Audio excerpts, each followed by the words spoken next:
Good afternoon, good evening, good morning, and good night, depending on where you are in the world. I am doing what I said I was going to do. I'm going to be doing more live streams on the channel, as well as putting up the old videos from Speaker's Corner. And so old videos will go up sort of Tuesday, Wednesday, Thursday, going forward, and then new videos will appear on a Monday or a Friday or both. Peace be your digs, peace be your Silver Legion. And I wanted to do a reaction video to Joe Rogan, who is a commentator, an ex-MMA fighter from America, who has a huge following, who apparently has trashed the Christian faith.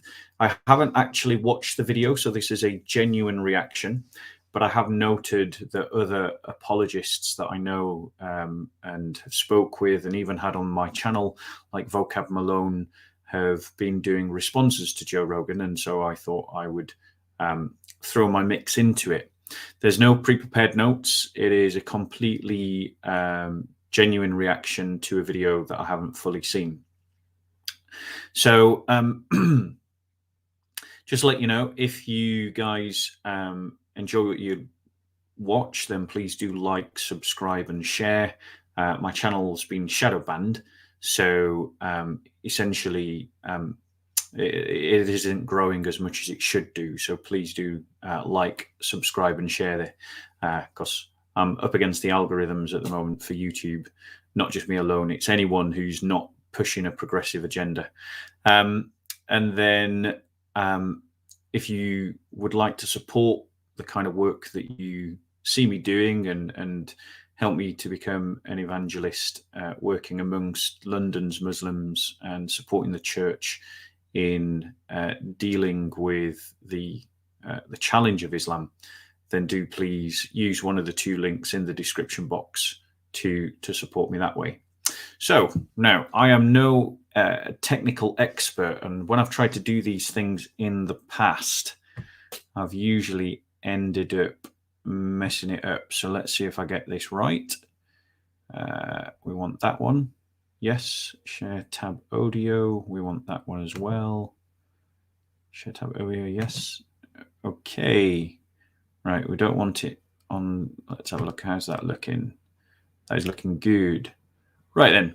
So I will be doing my responses ad lib. Let me just grab a pen and a piece of paper to note down the kind of stuff that he says.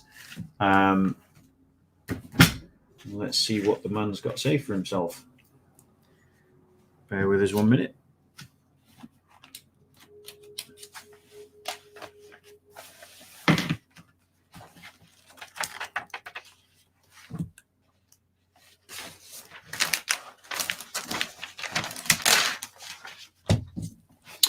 Okay, so without further, let me just arrange that picture so it's better for you guys.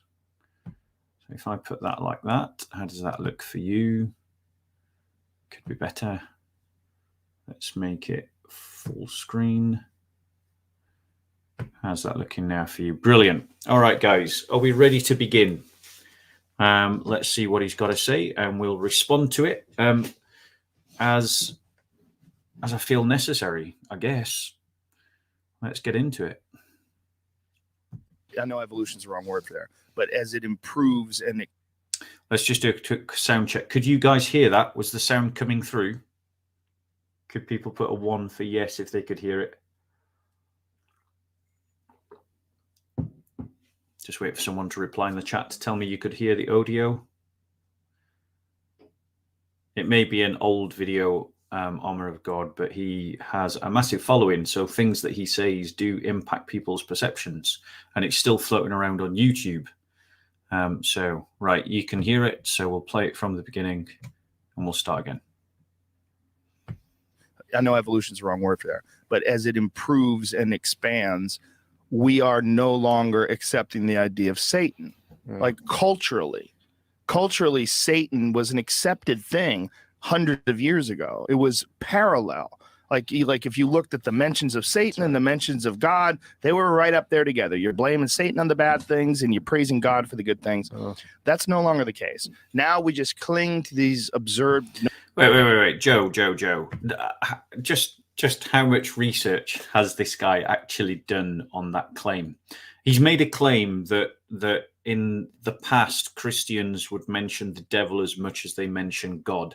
Has anyone done a word study on sort of medieval texts or early Enlightenment texts to see if that's true? Because I guarantee that was just a load of baloney right there. So obviously, I'm not speaking to. I'm not going to be reacting. I can tell I'm not going to be reacting to the sharpest tool in the box. This guy is, I suspect, just going to be coming out with a load of cliches, a load of catchphrases, and probably no academic study or learning whatsoever.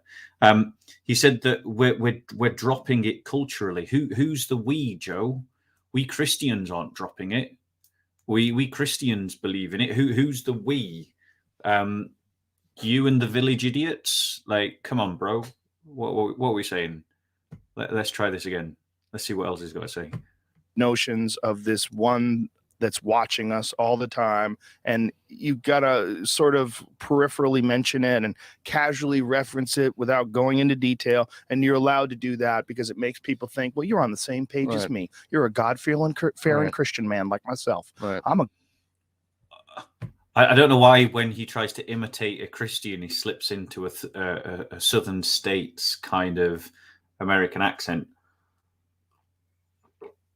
Could this be that Joe Rogan is peddling stereotypes and dealing in characterizations? Probably. Is he going to be called out for that by the progressives? Definitely not. Is he going to apologize for that? Probably not. But he's clearly dealing with some idea of Christians being Southern Hicks, like. What it's just the hypocrisy. The YouTube would pull and sanction people for dealing in stereotypes of other groups, but yet with Joe Rogan, it's okay if he does it for Christians. And yeah, I think maybe he's sort of criticizing a civil religion as part of some wider critique. Let's see how he develops his gibberish. A God-fearing Christian man myself as well. God bless you. God bless you as well. But if you go Satan. Sorry, why is blessing people funny? What's wrong with that, moron? Is looking out for you. Satan is watching you right now. Satan is just letting the air out of your tires. Like, you go, well, that guy's a fucking idiot. Right. Like we've moved past Satan. Yeah. But no, we haven't moved past Satan. Actually, what has happened is that Satan has gained traction in our culture and in our society. And he's gained traction in our culture and our society because he is the father of lies, and our society have increasingly believed his lies. And his greatest lie is the one that you're peddling right now, which is that he doesn't exist.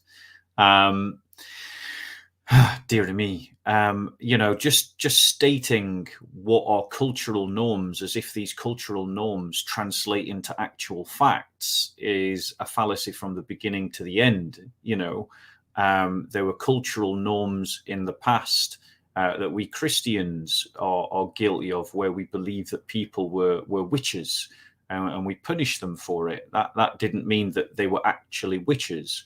just because culturally we've become atheistic doesn't mean that there isn't a God or that there isn't the supernatural. I guess when you've got a platform like that, Joe, it's really easy to trot out the catchphrases, mate. But I wonder how well you would do if you would be willing to step into the intellectual ring and defend any of these baloney positions.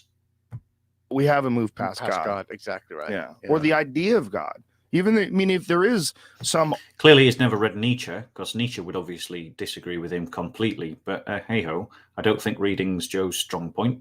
All-knowing entity that is controlling everything and is filled with love and has a grand plan for the universe, they have yet to show themselves. So this is all just a concept and an idea with no basis in fact. And as we no basis in fact, I think Christ is a fact. I think the person of the Lord Jesus Christ is a fact. I don't know many historical figures, historical figures, not my apologies. I don't know many historians who are concerned with antiquity that would argue that Jesus was a myth. And Jesus certainly claimed to be God.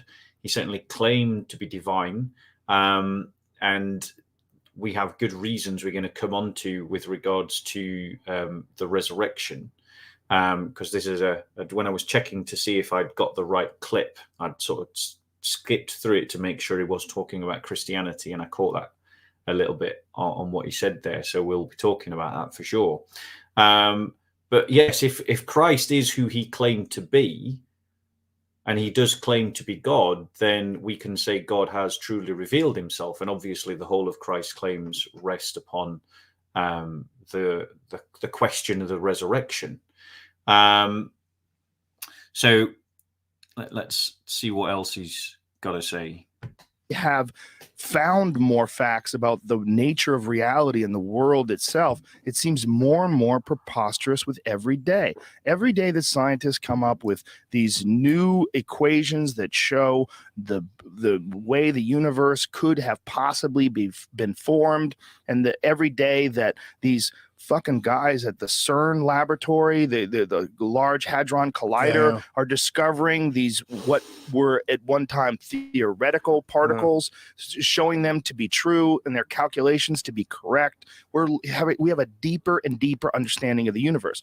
But okay, so I'll let him finish this point, because he was using all of that as an evidence to something. Let's see what he actually says. We love to think that right now that we're filled with knowledge, and we'd love to look at ourselves now and look at the past as well. They didn't know back then, but we know now. But if we looked in the past, they would have the same ideas. Exactly. They would look back at those poor monkey people with the bananas, and they go, those fucking dummies, they didn't even know houses yet. We will one day look back at 2015 like, what a bunch of fools, what a bunch of ridiculous people that were still, they had this incredibly complicated society and this wonderful access to information, but yet they were still shackled down by ideology and killing each other over religion.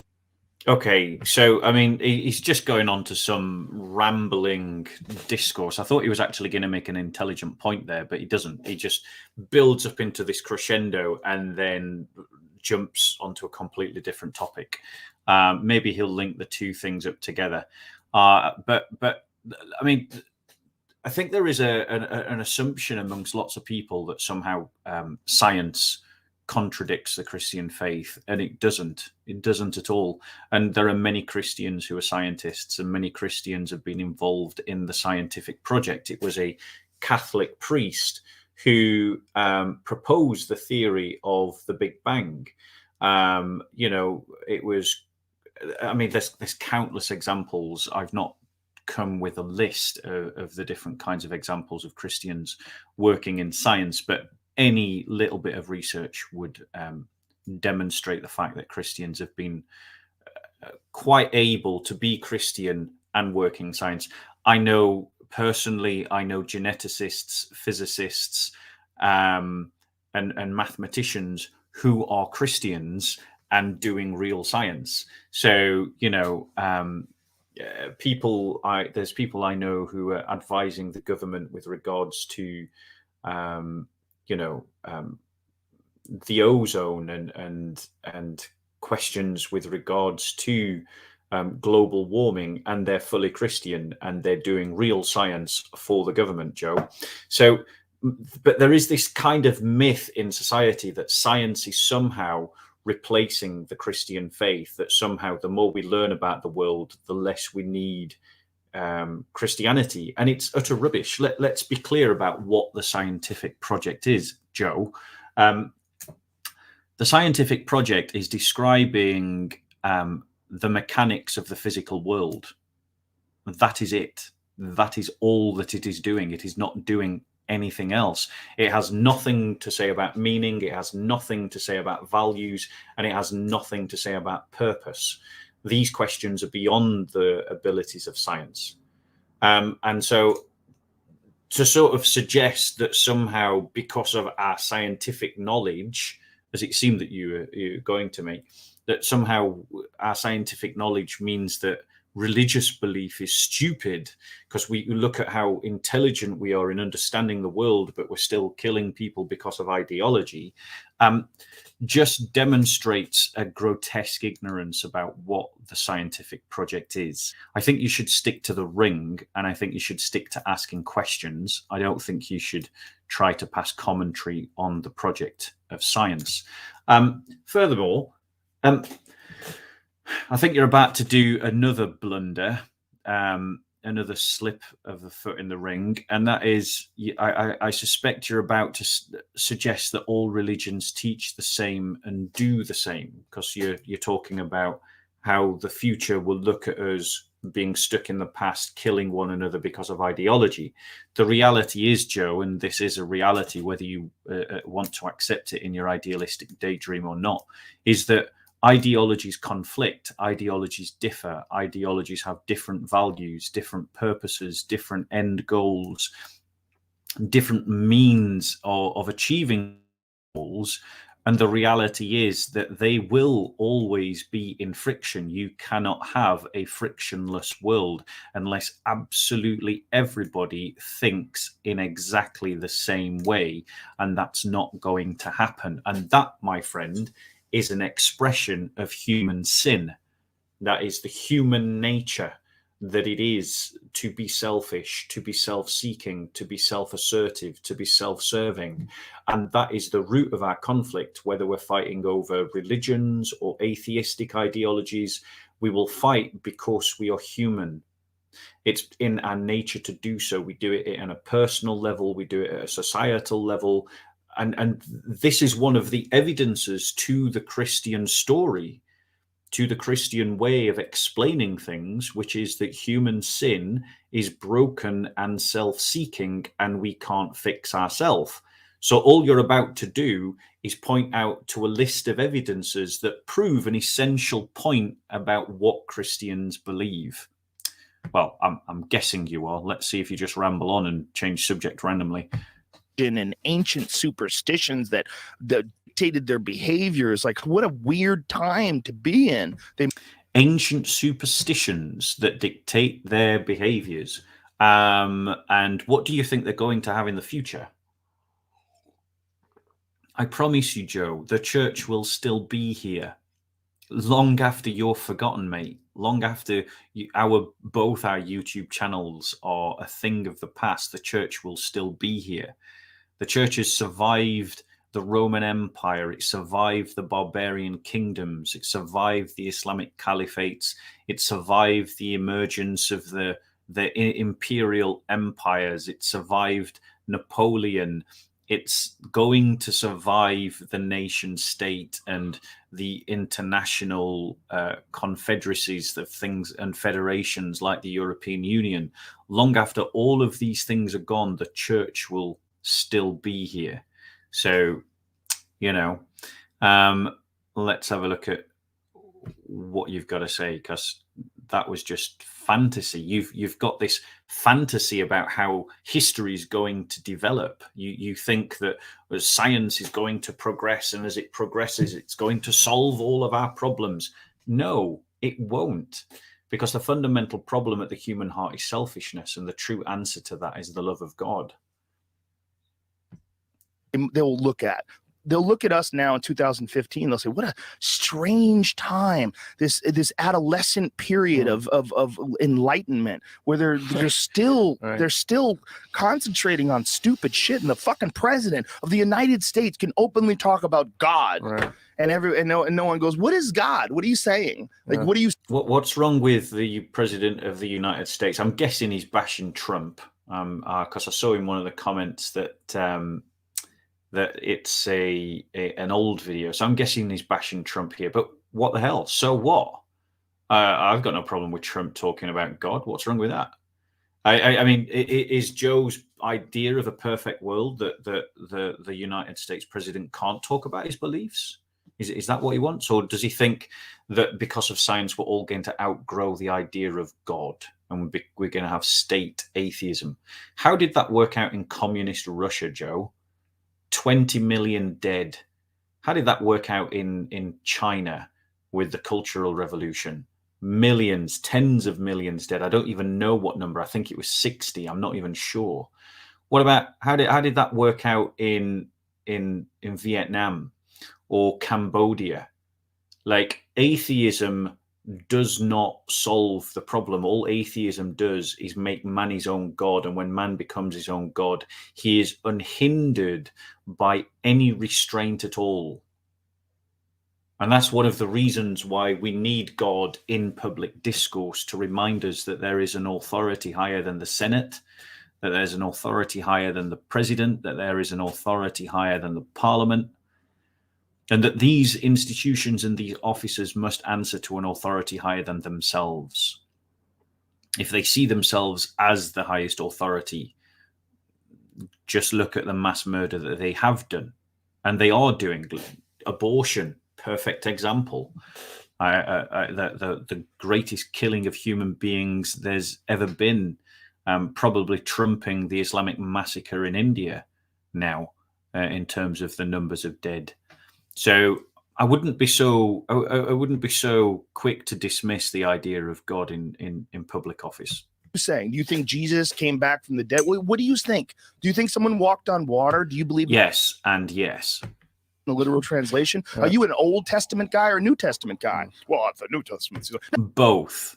Well, the New Testament was made by Constantine, who was a fucking Roman. Oh my God! Did you just say that? Sorry. Oh dear, Joe, what have you done, bro? I think you've just like demonstrated how utterly thick you are. The New Testament was made by Constantine? Are you kidding me? Like, if you are a Joe Rogan fan, at this point, I would invite you to spend all of 30 minutes researching the origins of the New Testament. And what you will discover is that Joe Rogan is speaking utter bullshit. This guy is a clown. He's obviously an intelligent man. He's a YouTube giant. He was probably successful in the ring, though I have no idea. I'm guessing he was. But when it comes to this topic, I am telling you, if you are a Joe Rogan fan, this guy is an idiot on this topic. He does not know what he's talking about. Like, firstly, if memory serves me correct, like I say, I didn't come with any sort of preparatory notes for this response video. This is a genuine response video. But the canon of the New Testament was not fully formed at the time of Constantine.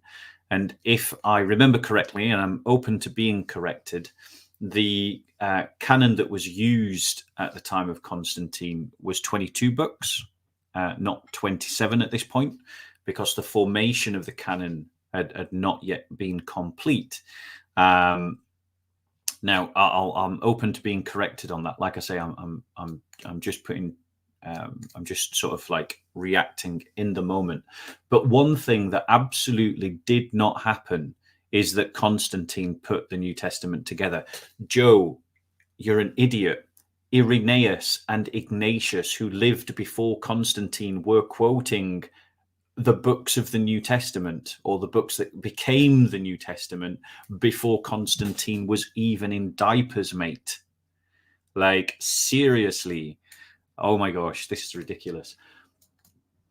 And Constantine called the Council of Nicaea. One assumes, I'm guessing, that you're going to go on to say that that at the Council of Nicaea he put the New Testament together. If you are going to say that, it's going to be tragic. But let's see what you've got to say. But for those of you that are interested in some facts, the formation of the New Testament was a process that concluded at the Council of Carthage.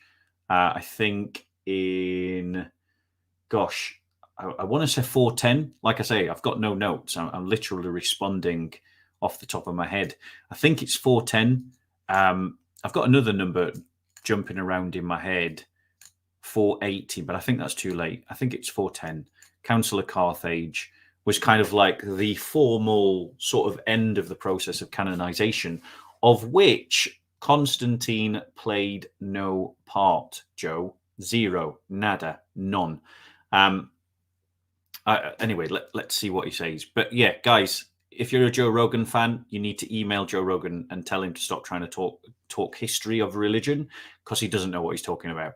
Like, go and speak to someone who's actually bothered to get a degree on the topic. Emperor who wasn't even Christian. He didn't even believe it. He was excuse me, he's a saint, you clown. Of course he believed it. He was a saint so much that he called a council in 325 so that the church could be in peace. He was baptized before he died. His mother was a Christian.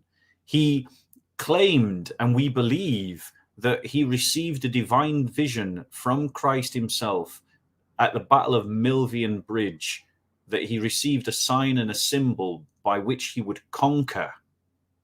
And he fought a war to stop the persecution of the Eastern Emperor against the Christians. Like, no one's claiming that he's perfect. We know that no emperor of Rome was perfect by our standards. He granted Christianity toleration in the empire. So I think you've got to evidence some of these statements you're making. Prove to me that he didn't even believe it, please. Like, or just stop talking shite, bro, because that is what you're doing right now. He became a Christian on his fucking deathbed. Like, that was normal at the time, you moron. Everybody got baptized towards the end of their life, not at the beginning. Getting baptized at the beginning was something that developed later. You just don't know. And this is the problem, is you've got one or two facts in isolation, but you haven't actually bothered to understand what's going off in the culture. That's when he became a Christian. Like, all these people that are like really into the New Testament, and like, I'll talk about Old Testament shit and people get mad at me on Twitter. They'll send me this fucking hate text. You understand, motherfucker, what the difference is between the Old Testament and the New Testament. Wait, everybody listen. Professor Joe Rogan is about to tell us what the difference is between the Old Testament and the New Testament. Now, my betting money is that he's going to fluff this, but we'll see. I mean, he might be right. Let's see what he says. Because the New Testament is utter horseshit. Okay. Apparently, that's the difference between the Old Testament and the New Testament, is that it's utter horseshit. Very, very knowledgeable there, Joe. I like what a winning argument.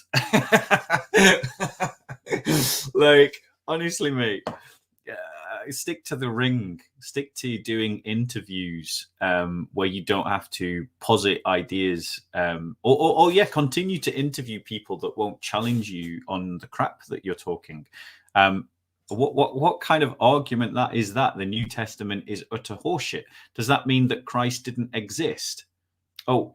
Because I would challenge you, Joe, that he did. And that means that when it talks about Christ's life and Christ being a real person, that bit's not horseshit.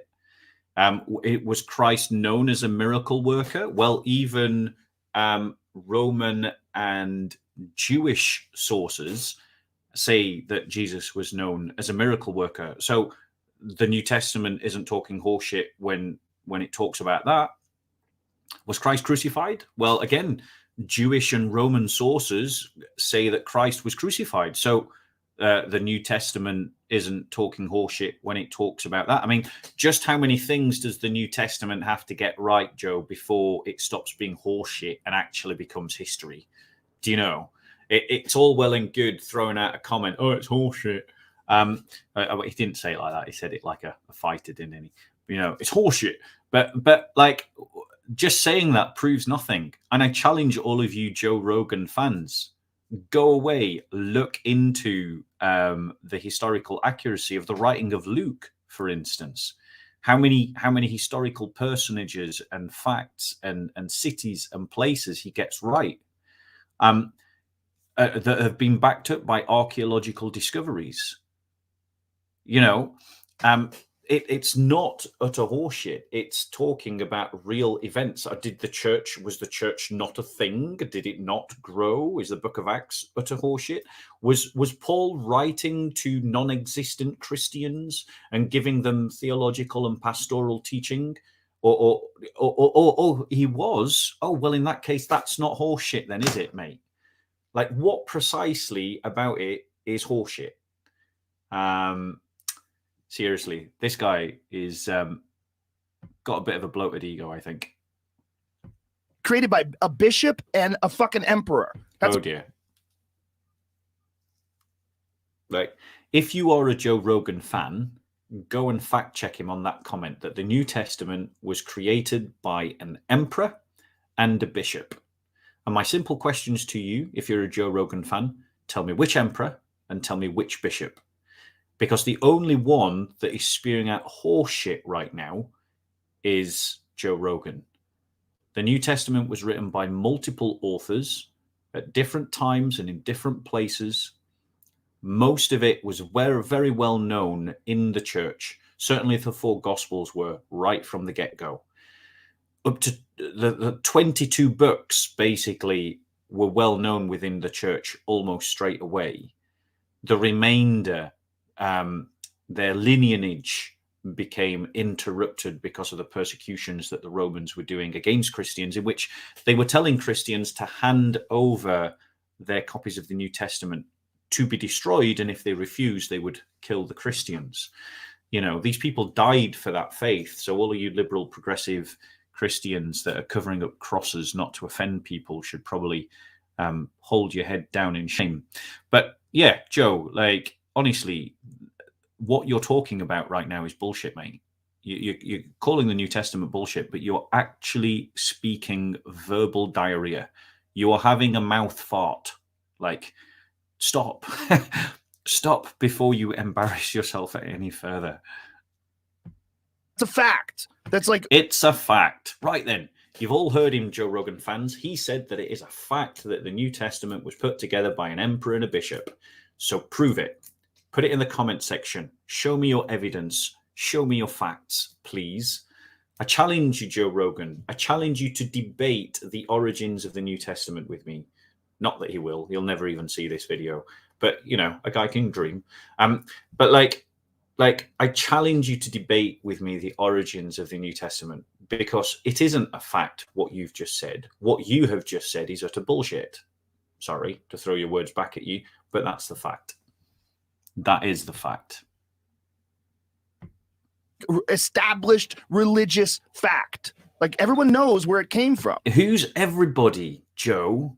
Who's everybody? You and your other mates who fight in clubs? And who's this everybody?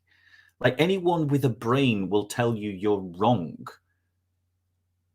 I'm absolutely bemused at the arrogance and the ignorance that go together in such an alarming rate.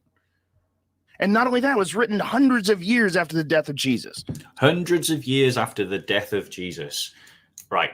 Again, everyone who's a Joe Rogan fan, okay, go away and research that claim that the New Testament was written hundreds of years after the death of Jesus. Any scholar worth his salt, I'll give you some. Dr. Daniel Brubaker, Dr. James White, Dr. Bart Ehrman, Dr. Bruce Metzger. They all agree that the entirety of the New Testament was probably complete by 90 AD. So not hundreds of years later, is it, Joe? Clown. Like, this guy is a muppet. He's just parroting off the kind of the kind of urban myths that surround the Christian faith, and he's repeating them as facts. And if you're a Joe Rogan fan, I feel who just takes him at his every word, then I feel sorry for you, because he's misleading you. He's misleading you through making statements that you yourselves can disprove if you will spend all but an hour doing some research. That's all it would take to disprove his claim that the New Testament was written hundreds of years after the life of Jesus. Paul wrote his first epistles within 10 years of Jesus's life. 10. Some argue 5. That doesn't sound like hundreds. You're literally wrong by a factor of 10, Joe. That is how bad you are at this. Stick to fighting, mate. So what are you talking about? Because if you're talking about the old, talking about all the facts you don't know about, old stuff, you got to go deep. What? Go to the dead. Like you didn't so much as do a single Google search. Like, where's the deepness of your learning, mate? Sea Scrolls. Go to the. Oh dear. Oh gosh, this is painful. The Dead Sea Scrolls are a collection of writings from a apocalyptic Jewish community around the 1st century that cover that are copies of the Old Testament and also copies of the community's own writings and their own teachings and their own beliefs. That is what the Dead Sea Scrolls are.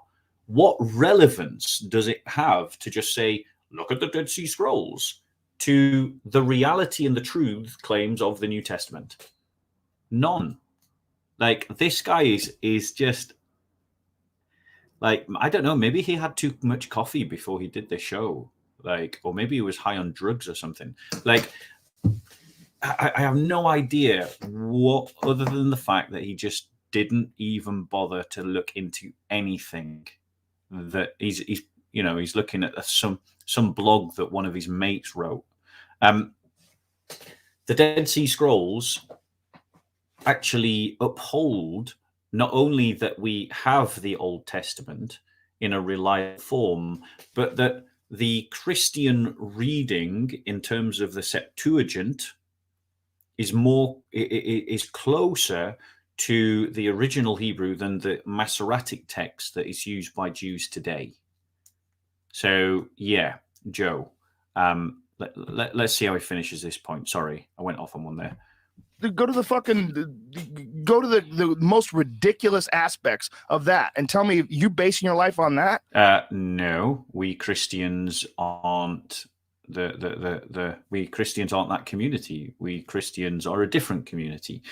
In fact, I don't know of any community that claims heritage to the apocalyptic community that wrote the Dead Sea Scrolls. I'm trying to remember the name. Like I say, maybe I should do notes for the next time I do a response video. What they're called now? They're not Ebionites. Anyone remember in the chat what the group is from that wrote the Dead Sea Scrolls? I know they're an apocalyptic community. Not Ebionites. Definitely not that. What's the name I'm looking for? Maybe it'll come up. Either way, he's just throwing words out now. I don't even know if he knows what he's saying. He's trying to somehow suggest that they're Essenes. Thank you very much, Jose. No one's claiming heritage from the Essene community. What are you doing? You're just chucking out catchphrases now, mate. It's like, when have Christians said that they come from the Essenes? Why even make that comment? And I think this is a fallacy that I was getting to, that I suspected that he was going to make, which is that he just tars every religion with the same brush, and he assumes that every religion teaches the same, and every religion does the same, and every religion is the same.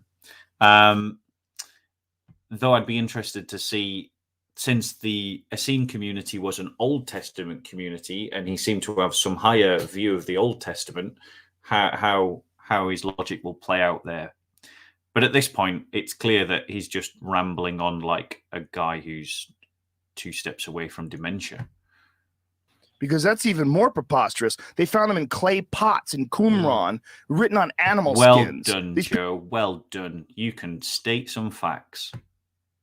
People thought the world was flat and the sun was 17 miles away. No, they didn't, you arsehole. Oh my gosh, this is one of the urban myths that grinds me the most.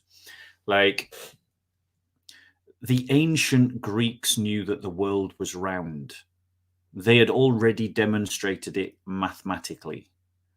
No one believed that the earth was flat, certainly at the time of antiquity.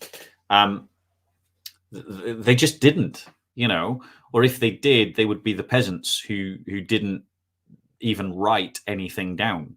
But the ancient Greeks knew that the world was round. All the way through European history, we knew that the world was round.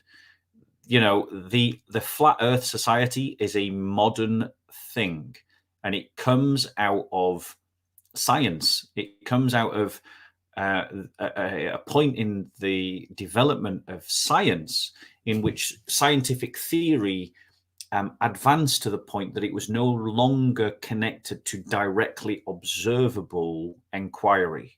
So the theories had moved beyond that point where an individual could do direct observable science. And a whole school of scientific thought, remember, this is at the very beginning, the very birth of the scientific project, a whole school of scientific approach developed, which was that the only real science was the science you could do by direct personal observation. And that's why flat earthers go, well, have you seen whether the earth is round? Have you been into space? How does the world look? You know, and that's why they talk like that, because they're following this philosophy of science. It's a modernist project, the Flat Earth Society, and it has nothing to do with religion. There are, of course, reactionaries in the Christian faith at the emergence of the scientific paradigm that also reacted to scientific discoveries. But the idea that he's projecting this onto the ancient past, I'm defending the ancient past, pagan, Jewish, and Christian. Like, this guy is an ignoramus. And if you're a Joe Rogan fan, you need to see that for what it is, because that is another ignorant statement in a spiel full of ignorant statements. Stick to fighting, Joe. Maybe I should call this maybe I'll rename the video "Stick to Fighting, Joe." And we're gonna. They did. They really did. And like this guy is either just as ignorant or he's a bullless cook who don't call out Joe on his bullshit. And we're gonna. This is how we're gonna live our lives. This is it.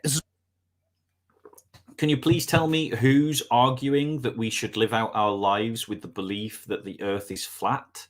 Like, no one takes the Flat Earth Society seriously. So please, what are you doing? You've just made these random connections to justify your own pig ignorance about Christians and the Christian faith. This is all the facts we need. Fuck the Large Hadron Collider. Fuck CERN, you know, fuck Stephen Hawking, fuck quantum physics, fuck Neil deGrasse Tyson, fuck those dudes with their telescopes. No, you mean like the Christian Copernicus and the Christian Galileo and the Christian who came up with the Big Bang Theory and countless other Christians who contributed to the project of science. Your cartoonish dichotomy, Joe, demonstrates that you're a simpleton on this topic. Like, you are actually a simpleton when it comes to talking about this topic. So stick to fighting, Joe. Base it on leather skins and charcoal ink. Right. Like, really? Again, a false dichotomy, mate. Christians, at least the knowledgeable ones, don't attempt to use the Bible as a scientific textbook. We draw from the scripture that which feeds the human soul, the inspiration that gives our life meaning, those Jungian archetypes that we all share, that show that it's coded in us to give our lives that direction and that purpose, and to call us to be virtuous, better people. Your simplistic characterization of Christians is more a statement about your own ignorance than it is about Christians. That's the conversation we're having when we're talking about ideological religions. That was a thing of beauty, by the way. Well, thanks. That was a thing of beauty. Yeah, I told you it was a cook. What's what it is. I mean, and people think, well, you're an atheist, you're an asshole, what do you believe in? I had a guy yell at me at a comedy club once because I did this bit about Scientology. I did this bit about Scientology, about watching a Scientology documentary with my mom, who made me go to Catholic school, and how my mom thinks Scientology is ridiculous. I'm like, Yeah. what the fuck? Exactly. And this guy is like, yo, what do you believe in? Well, what do you believe in? Like, what, do I have to believe in something? Right. Do I have to believe? I believe in everything that's been proven. I believe that this is made out of wood. And Prove to me that your mother loves you. Does your mother love you, Joe? Prove to me what is the experience of the color yellow. Prove to me what the love of your own children, is to you, or what the significance of your own children's lives are to you. The reality is there are many things that we know to be true that are unprovable. They're unevidential. And that is also true in something as logical and as rational as mathematics. It has been long since established in the world of mathematics that there are true statements that are unprovable, but they're still true. And that's a truth of mathematics. And that is the most logical language that we have to speak about the world. It's also the very language of the scientific world that you're talking about. And at the heart of mathematics, we accept that we have true statements we can't prove and will never be able to prove. And that's already been established. So it isn't the case, Joe, that you only need to believe in the things that can be proved, because the reality is there are many things that we can and should believe in that are outside of mathematical or empirical proof, but they're no less true. Belief in God is much more akin to, and I say this to all the Joe Rogan fans and all the atheists that might watch this, because Joe Rogan's an atheist, so maybe he's got lots of atheist fans, I don't know. But there's a better understanding of what it is to believe in God is the same kind of decision that you make when you choose to marry someone. You choose to marry someone at like 28 or 27 or whenever, with the idea that this is a decision, a commitment for the rest of your life, or at least those of us still working within a Christian paradigm do. You don't know how it's going to turn out. You don't know if the person that you're going to marry is the same person that they are. You assume that they're not going to be, but you don't know if they're going to be the same person in 20 years' time that they are when you marry them. But the commitment that you make is not based on the things that you can see. It's an act of faith. It's to believe in the things that you cannot see and to walk forward in trust.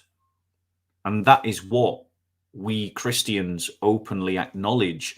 It is to walk with God in this way. And just like in mathematics, there are things that there are true statements that can't be proven, and just and mathematics is the language of science.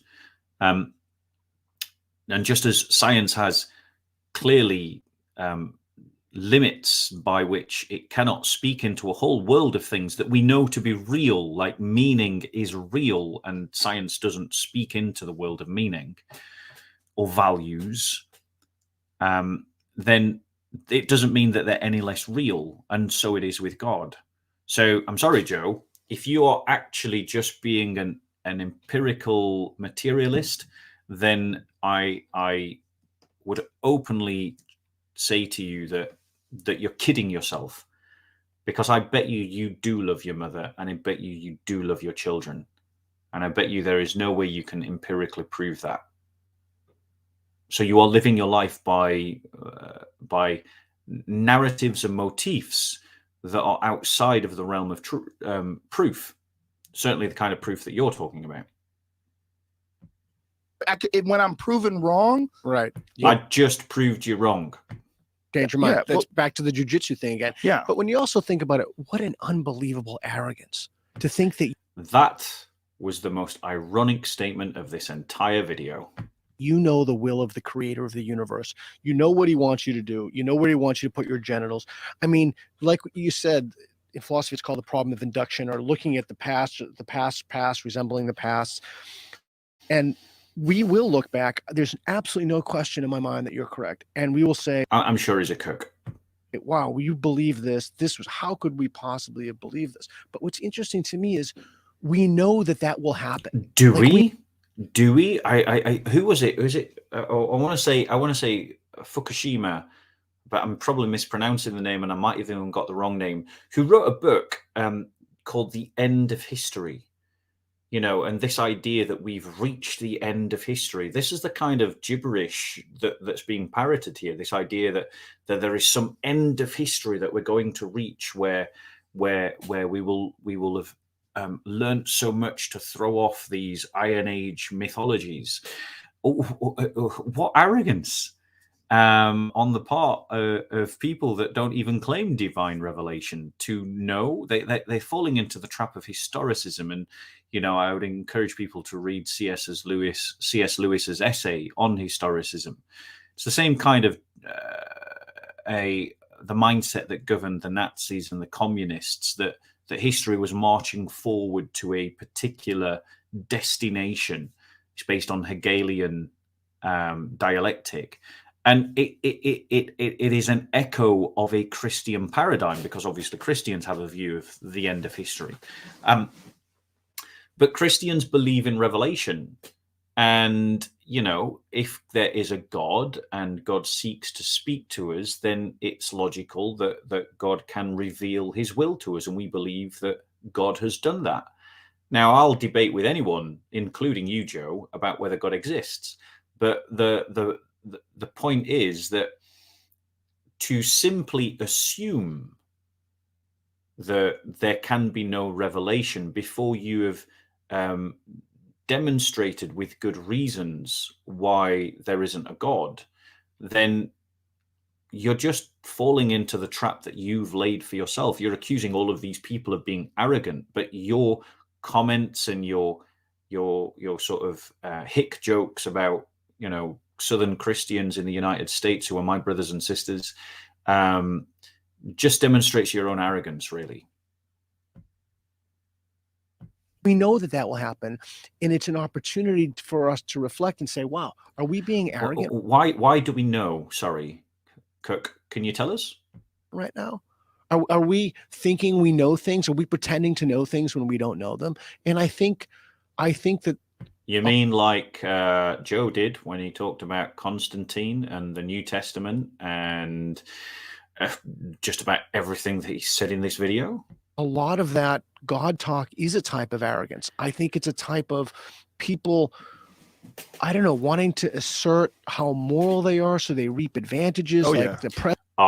Maybe virtue signaling about where to stick your genitalia. As you know, that was a reference, obviously, to Christians' positions about marriage and sexuality. Virtue signaling, I think, is the modern atheist equivalent. And so being without God hasn't exactly freed you from that now, has it? President, or I mean, I think it's a very complicated social and even political problem, but it's also a type of arrogance. Literally, I'm sure this guy's a cook. It is definitely a type of arrogance, and it's also a way that people establish the moral high ground. Yeah, they establish a dominant social position over you. So let's just think about this, because he's trying to imply that the logic of these kinds of catchphrases, because that's all that this guy is just a collection of catchphrases, is that there is no moral high ground. So is he saying that culturally female genital mutilation is equal and equally valid to cultures that don't have female genital mutilation? Is he saying that cultures that have slavery are equal to cultures that don't have slavery? Is he saying that cultures that permit wife beating are equal to cultures that don't permit wife beating? Is he saying that cultures that practice apartheid systems are based upon race or religion are equal to those cultures that don't practice apartheid systems based upon race or religion? Is he saying cultures that denigrate the dignity of women to being secondary legal citizens is equal to those cultures that don't and treat them as equally? Because clearly there is a moral high ground. It is better, and I will debate it with anyone, that we shouldn't have slaves. I mean, are you honestly trying to suggest, Joe, that there isn't a moral high ground on these questions? Or are you trying to say that it's all relative? Because the thing is, if you say that we shouldn't have slaves, if you say that we should not on X, Y, or Z, then you've established a moral high ground. One would assume that, based on the kind of comments you made in this video, that you would say we should not tell people what to do with their sex lives. Well, I'm sorry, haven't you just established a moral high ground? I mean, and this is the kind of simplistic, relativistic collapse of progressive thinkers. I know he's not a thinker, but it's not as clear as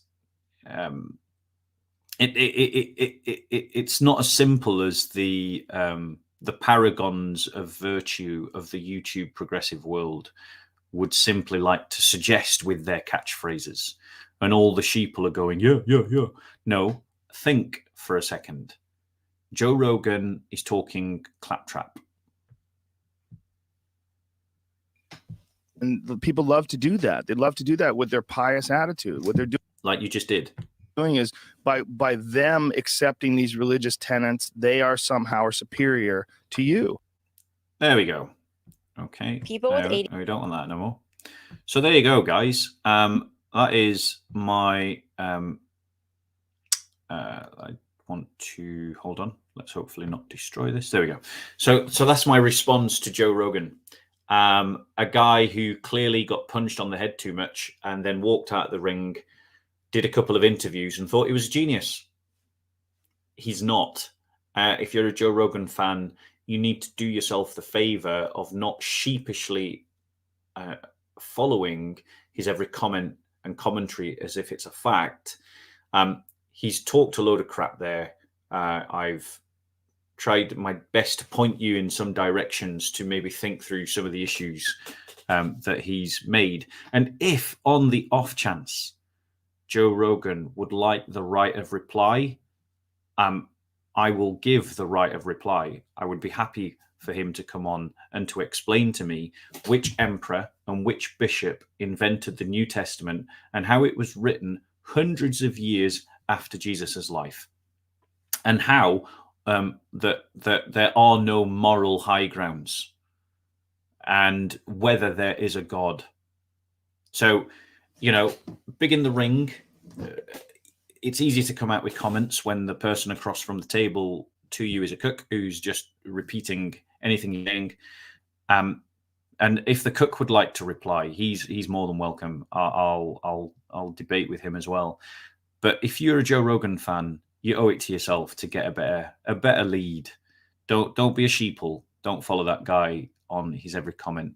He is badmouthed the Christian faith because of his own arrogance and his own ignorance. And it will literally, on any of those statements, not the question about God, obviously, but the question about how the New Testament came to be and how old the New Testament is, etc. It would take you only an hour's worth of research to realize that Joe Rogan is speaking poppycock. And, it will only take you 10 minutes worth of thinking to realize that there is such a thing as a moral high ground. These things do exist. Okay. God bless.